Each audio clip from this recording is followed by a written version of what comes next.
ここからがあれですね、もともとあった416号線っぽいですね。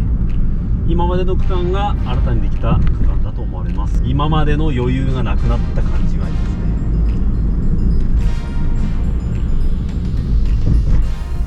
なんかこうとりあえず国道を作ってみたみたいな、そんな感じの道かな。特別酷な国道とは僕はそれほど思わんかな。これやったら険しいとか酷の道じゃない。いやそのタグには入りますけども、ランク的に言うと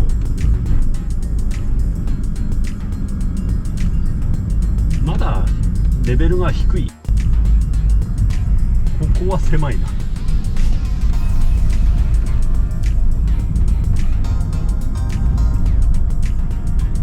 この区間で来られるとちょっとスーパーバック、でも対比はあるわ。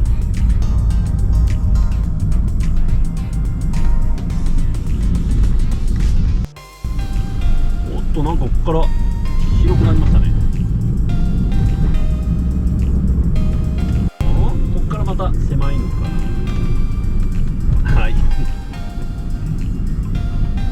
ひとときの安らぎでしたね。OK。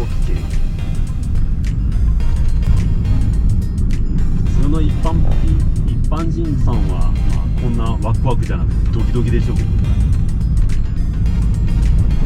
僕なんか逆に車来ないかなと思っちゃうぐらい、い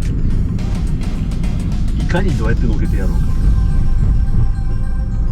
まさに変態です。マップ上で行くと牛ヶ首峠ってのがありますね。そこに確かトンネルがあったと思うんですよ。違ったかな。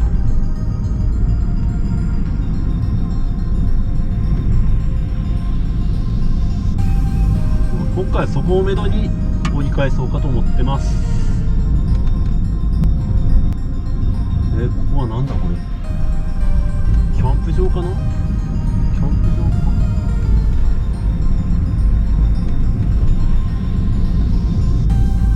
もしかして廃村なんてことはないね。失礼しまし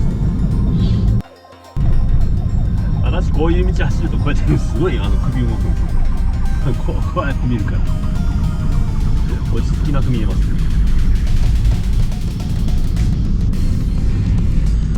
ちょっとでも早く対向車を発見できるようにこういうことをする。先ほどお話しさせていただいたバイクのことですね。いいよなバイク。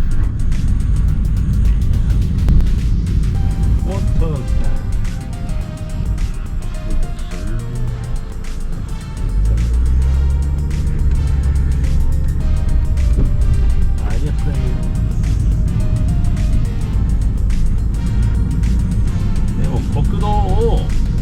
酷な道ですね。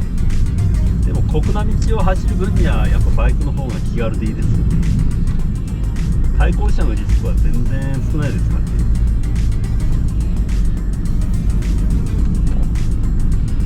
はい、昭和47年のコンクリート橋ですね。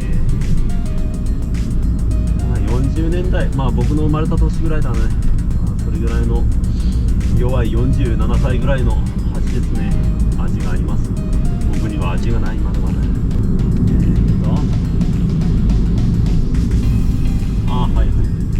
おお、ちょっとここは薄暗いぞ。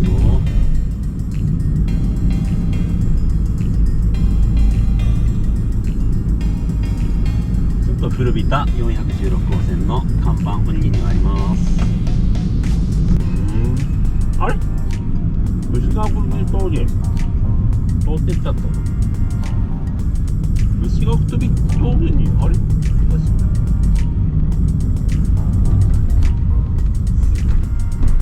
大変なんですよね。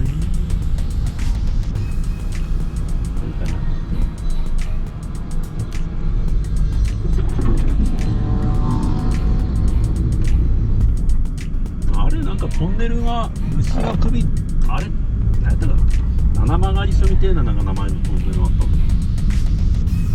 違ったっけ。大日川ダム、こっちか。この橋かっこいいな。あれこっちよかったんだ。ああ500峠か。めちゃめちゃ遠いな。もうやめようかな。っ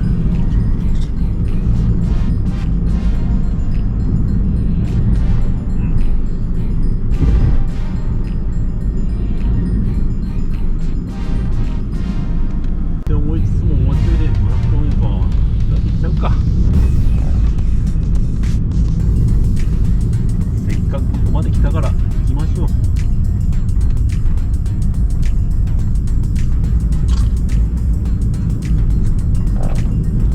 たまにこうやってドラレコ動画出しますけども、まあ、僕なんかこれ喋りまくるのっていいのかな。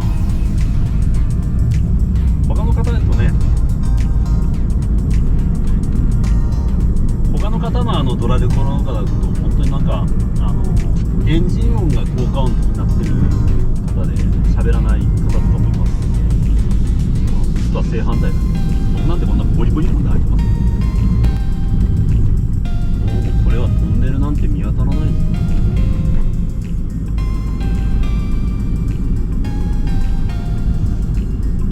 おっと思ったらトンネル出てきた。よかった。今日はここで終わりましょう。よいしょ。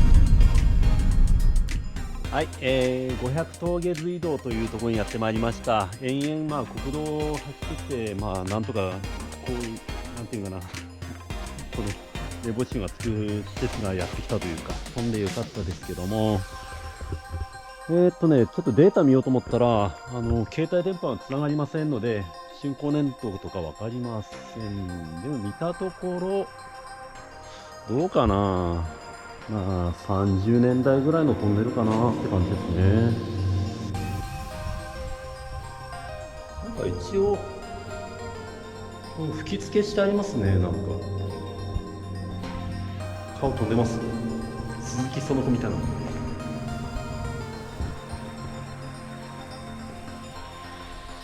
い、です。あ、書いてあった。書いてありますわ。500峠隧道災害復旧工事39年3月だそうです。なんか30年代ですね。最近僕もだいぶ分かってきたみたいですね。ちょっとはトンネルのことが分かってきたのかなということに知りましょう。書いてありますね。昭和39年3月竣工500峠隧道。ご丁寧名盤に書いてあります。しかし誰も通らないね。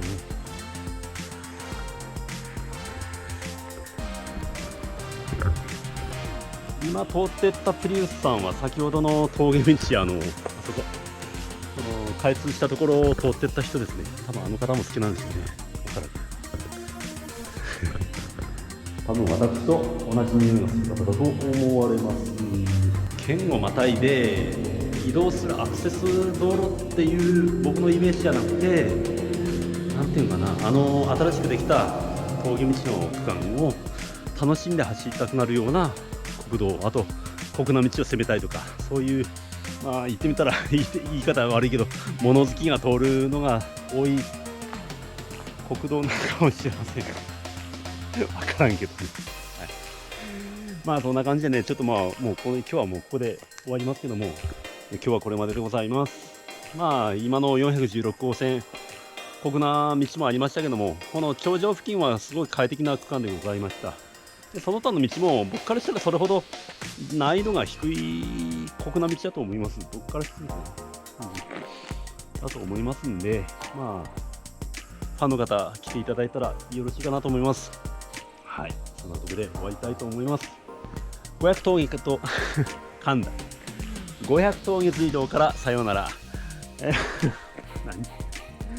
はい、じゃあ500峠隧道からおやすみなさいませ。へまるでした。ありがとうございました。じゃあ今から、谷隧道へ参りたいと思います。